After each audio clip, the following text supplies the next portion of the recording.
Drama serials में। वहां पर वो जैसे ही जाती है तो खामोशी के साथ और खामोश कदमों के साथ आखिरकार वहां पर पहुंच जाती है। लेकिन वहीं पर जुहैब अपनी माँ को मनाने की कोशिश कर रहा है और अपने बाबा को भी, अपनी बहन को भी।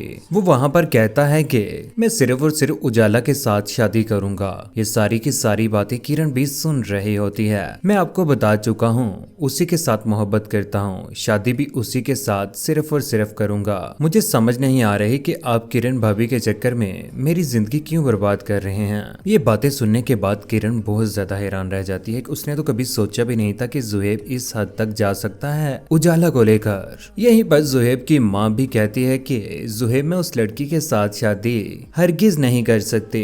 अगर उजाला नहीं तो मैं किसी के साथ भी शादी नहीं करूंगा। यही बात कहने के बाद वो वहां से चल पड़ता है। उधर आखिरकार सारे घर वाले पहुंच ही गए दोबारा से घर में। हलीमा आपा भी वहां पर बैठी होती है और उजाला पास आ जाती है। कहती है कि देख लिया ना, झूठ कितने दिन चलेगा, दोबारा से हमें इसी जगह पर आना ही पड़ा। उधर अपना वो घर छोड़ने के बाद जैसे ही किरण अपने पुराने घर में आती है तो वहां पर सब कुछ देखकर वो भी परेशान हो जाती है और अपनी माँ को सारा का सारा कसूरवार ठहराती है। कहती है कि सिर्फ तेरे मुंह पे मैंने पैसे दिए थे, वो त्यार को बड़ी आई, मुझे आगे से बातें सुनाई जा रही है। उसकी माँ बहुत ज्यादा गुस्से में आ जाती है क्योंकि किरण अपनी माँ की भी इज्जत नहीं करती। वो जोरदार थप्पड़ उसके मुंह के ऊपर मारती है और कहती है कि बकवास बंद कर अपनी, तेरी हिम्मत कैसे हुई इस तरह की बातें करने की, ये सब कुछ तेरी वजह से हुआ है। अगर तेरे ससुराल में तेरी बात बिगड़ी ना तो अपने घर को खुद संभालना। दूसरी जानिब फायजा अपनी माँ को समझाने की कोशिश कर रही है।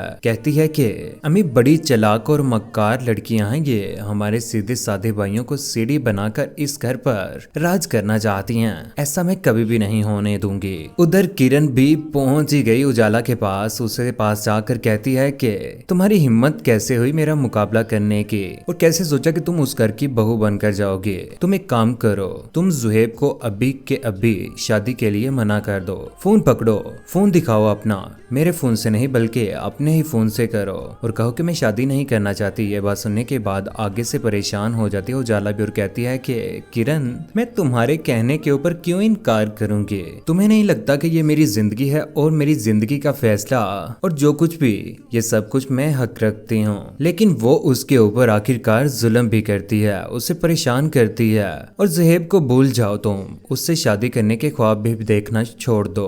और उसका बाजू पकड़ कर झटकती है। आंखों में आंसू आ ही जाते हैं आखिरकार उजाला के भी। आखिर कब तक करेगी जुल्म किरण। आने वाले वक्त में जल्द उसका घर भी खराब होने वाला है। वक्त गुजरने के साथ साथ सारे घर वालों को भी पता चल जाता है कि किरण के घर वाले किसी पुराने घर में रहना शुरू हो चुके हैं। लेकिन जुहैब उजाला के साथ वक्त गुजार रहा है। वो दोनों साहिल के किनारे आखिरकार पहुंच ही जाते हैं। उजाला वहां पर अकेली खड़ी जुहैब का इंतजार कर रही है। आखिरकार जुहैब भी गाड़ी में वहां पर पहुंच जाता है और कहता है कि आ जाएं, आप गाड़ी में बैठ जाएं। लेकिन जब ये बात किरण को पता चलती है तो किरण बागी बागी वहां पर गाड़ी लेकर पहुंच जाती है। जैसे ही वो उजाला और जुहैब को एक साथ देखती है तो वो बहुत ज्यादा हैरान रह जाती है, और यहीं पर उजाला भी, क्योंकि वो फौरन से 15 के ऊपर कॉल कर देती है कि साहिल के किनारे एक लड़का और लड़की आशिकी मशूकी कर रहे हैं। यहीं पर पुलिस आ जाती है। पुलिस आखिरकार उन दोनों को अपनी गाड़ी में बिठाकर पुलिस स्टेशन ले जाती है और वहां पर जाकर उनको बंद कर देती है। ना तो निकाह हुआ है ना ही कुछ, बाहर घूम रहे थे।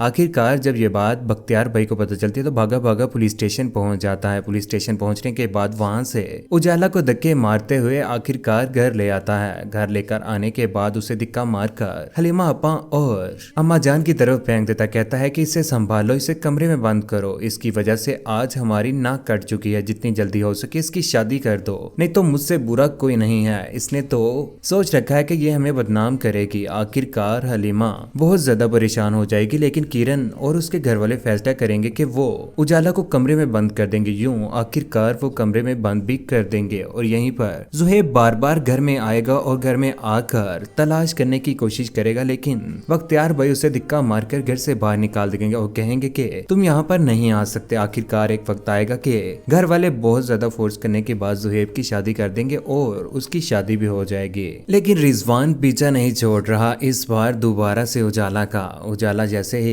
बाहर निकलती है तो उसके पीछे पीछे आता है। यूं उन दोनों की भी शादी कर दी जाएगी। लेकिन रात के वक्त उजाला उसके कदमों में जमीन पर बैठी हुई आंखों में आंसू लिए हुए रो रही होगी और यहीं पर रिजवान सो रहा होगा। लेकिन एक वक्त आएगा, जुहैब अपनी पहली बीवी को छोड़कर दोबारा से उजाला को अपना लेगा और रिजवान को जेल हो जाएगी क्योंकि वो बहुत ज्यादा जालिम निकला। उधर किरण की भी हकीकत आखिरकार बहुत जल्द ज़रबाब के सामने आने वाली है, जिसके बाद ज़रबाब उसका हाथ पकड़कर घसीटते हुए उसके घर छोड़ने जाएगा। लेकिन ज़रबाब के अम्मी अब्बू से रोकने की कोशिश करेंगे, पीछे पीछे आखिरकार वहां पर पहुंच ही जाएंगे। ज़रबाब दिक्का मारकर किरण को अंदर को धकेलेगा। किरण बहुत ज्यादा रोएगी, पछताएगी। आखिरकार बुरा वक्त किरण के ऊपर भी आने ही वाला है। कौन कौन चाहता है कि दोबारा से उजाला और जुहैब एक हो जाएं और किरण का बुरा अंजाम कौन कौन देखना चाहता है, नीचे कमेंट सेक्शन में अपनी मोहब्बत भरी राय का इज़हार जरूर कीजिएगा। चैनल को सब्सक्राइब करने के बाद बेल का बटन जरूर दबाइएगा। अपना क्या रखिएगा, दुआ में याद रखिएगा। अल्लाह हाफिज।